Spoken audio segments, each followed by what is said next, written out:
নমস্কার বন্ধুরা, বাঙালি রান্নাবান্না চ্যানেলের নতুন ভিডিওতে সবাইকে স্বাগত। আজ আমি বানিয়ে দেখাবো তালের এমন এক পিঠা যা খেতে হবে অমৃতের মতন, মুখে দিলে মিলিয়ে যাবে রসে ভরা, যা দেখতেও দুর্দান্ত, খেতেও সুন্দর। তালের পিঠা কিভাবে করছি আমার এই ভিডিওটা শেষ পর্যন্ত দেখার অনুরোধ রইল।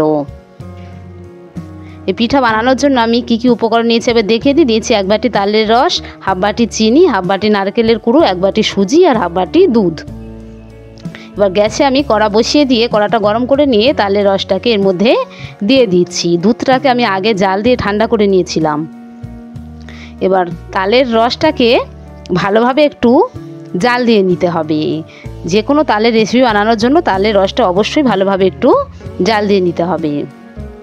এবার দিচ্ছি আমি স্বাদ মতন লবণ আর দিয়ে দিচ্ছি নারকেলের কুড়োটা।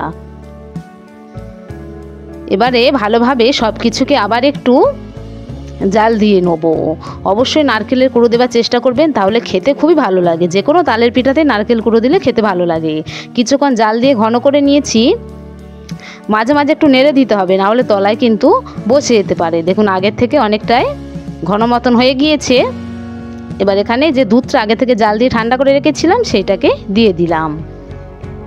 এবার দুধটাকেও কিছুক্ষণ তালের সঙ্গে মিশিয়ে নিয়ে নাড়াচাড়া করে ঘন করে নেবো। তালের বিভিন্ন রকমের পিঠা তো খেয়েছি, এই পিঠাটা একবার বানিয়ে দেখবেন, দুর্দান্ত হয় খেতে। দেখুন আগের থেকে অনেকটাই ঘন মতন হয়ে গিয়েছে। এবারে সুজিটাকে অল্প অল্প করে দিয়ে দিচ্ছি আর নেড়ে দিচ্ছি। সুজিটাকে কিন্তু একসঙ্গে দেওয়া যাবে না, সুজিটা অল্প অল্প করে দিতে হবে, নাহলে সুজিটা দলা পাকিয়ে যাবে। নেড়ে চেড়ে একটা শুকনো মাখা করে নিতে হবে। অবশ্যই এই সময় গ্যাসটাকে কমিয়ে রাখতে হবে। এবার এটাকে একটা পাত্রে ঢেলে ঠান্ডা করে নেবো। কড়াটাকে পরিষ্কার করে বসিয়ে দিয়েছি। এবার কড়াইতে দিয়ে দিচ্ছি চিনি। যতটা পরিমাণ চিনি ততটা পরিমাণই জল দিতে হবে। আর দিচ্ছি গোটা এলাচকে ফাটিয়ে দিয়ে দিলাম। এবার চিনিটাকে ফুটিয়ে নেবো।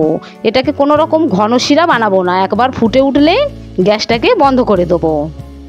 এবার এদিকে যে তালের মিশ্রণটা করে রেখেছিলাম সেটা হালকা ঠান্ডা করে নিয়েছি, হাতে একটু তেল লাগিয়ে মেখে নিচ্ছি। এই রকম নতুন নতুন রেসিপি পেতে যদি আমার চ্যানেলে নতুন হয়ে থাকেন চ্যানেলটিকে একটা লাইক সাবস্ক্রাইব করে রাখবেন, তাহলে পরবর্তী নতুন ভিডিও সহজে আপনাদের কাছে পৌঁছে যাবে। এবং তালের এই পিঠাটা কেমন হয়েছে অবশ্যই কমেন্টে লিখে জানাবেন। দেখুন কি সুন্দর মাখা একটা করে নিয়েছি। এবার এখান থেকে অল্প অল্প করে মাখা নিয়ে পিঠে করে নেব। এই পিঠাগুলো চুষি পিঠের মতনই হবে। হ্যাঁ, এইভাবে একটু টেনে দিলেই দেখুন কি সুন্দর পিঠা হয়ে যাচ্ছে। এইভাবে খুব সহজে এই পিঠাগুলোকে বানিয়ে নেওয়া যায়। একটা পাত্রের মধ্যে রেখে দিলাম। এইভাবে সমস্ত পিঠাগুলোকে করে নেব। আর একটা বানিয়ে দেখাচ্ছি, দেখুন কত সহজে এগুলো বানানো যায়। হাতের মধ্যে অল্প একটু মাখা নিয়ে গোল করে এইভাবে টেনে দিলেই হয়ে যাবে। এইভাবে সমস্ত পিঠেগুলোই করে নেবো। এগুলো দেখতে এতটা দারুণ হয় আর রসে ভরা, খেতে কি দারুণ হয়। দেখুন কি সুন্দরভাবে ঝপঝপ করে পিঠেগুলো হয়ে যাচ্ছে। অবশ্যই প্রত্যেকে একবার তালের এই সিজনে এই পিঠেটা বানিয়ে দেখতে পারেন। সমস্ত পিঠেগুলো একইভাবে বানিয়ে নিয়েছি। এবার গ্যাসে আমি আগে থেকে তেল গরম করতে বসিয়ে দিয়েছি। তেলের পরিমাণটা একটু বেশি দিতে হবে। এবারে অল্প অল্প করে এই পিঠাগুলোকে ভেজে নেবো। একসঙ্গে কিন্তু বেশি দেওয়া যাবে না, তাহলে এগুলো জড়িয়ে যেতে পারে। তেলটাকে অবশ্যই গরম করে নিতে হবে। তারপরে গ্যাসটাকে একটু কমিয়ে দিয়েছি। এবার উল্টে পাল্টে এগুলোকে ভেজে নেবো। খুব তাড়াতাড়ি ভাজা হয়ে যায়, একেবারে লাল করে ভাজার দরকার নেই। একটু লাল হলে এগুলোকে তুলে নেবো।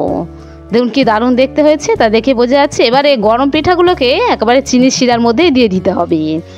এগুলো কিছুক্ষণ চিনির শিরার মধ্যে রাখলেই চিনির শিরা টেনে নেবে।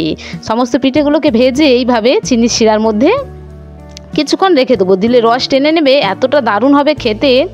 এবং আগের থেকে রস টেনে একটু দেখুন কেমন বড় বড় মতন হয়ে গিয়েছে। এবার রস থেকে এইভাবে ছেঁকে তুলে নিচ্ছি। প্রত্যেকটা পিঠে একইভাবে ভেজে নেবো এবং ভাজার সঙ্গে সঙ্গে এগুলোকে চিনি শিরার মধ্যে দিয়ে দেবো। এবার চিনি শিরা থেকে ছেঁকে একটা পাত্রের মধ্যে তুলে নিচ্ছি। দেখুন কি দারুণ দেখতে হয়েছে, রসে ভরা এবং নরম, একদম তুলতুলে, খেতে হয় দুর্দান্ত। হয়ে গিয়েছে আমার পিঠা রেসিপি। ফিরে আসছি পরবর্তী নতুন ভিডিও নিয়ে। ততক্ষণের জন্য প্রত্যেকে ভালো থাকবেন।